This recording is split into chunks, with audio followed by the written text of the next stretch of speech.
hadlaysaan maaha airportka ilaa jikadii hore axireen صح فرادك النداية وزن غرافة البريشين لا صوب عقل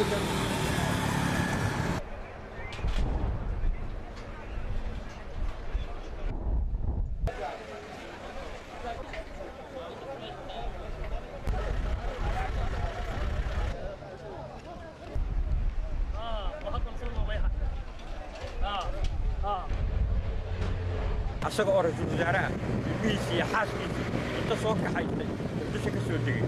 ee ku hoyday ee badbaado iyo rajo kulli soo booqday ninkaas ayaa imaanaya waa Erdogan madaxweynaha dalka Turkiga awalna ra'iisul wasaare ka ahaan jiray aad iyo aad baan ugu faraxsanahay madaxweynaha Turkiga oo aan ugu soo dhaweynaynaa maadaama uu yahay waqtigii adkaa ee muqdisho ninkii soo saaray ee badbaadiyay ummadda أنا تركيا شو جينا أمان أحد حق من كنت مركي سومالي ودبا تقول أمان حق لسوري وزارة هربين عالم كله تسي إلا ما كانوا سومالي يعني على يقبل كانوا خاص مهدد عن كذا يعني أدو علنا من هنا تركيا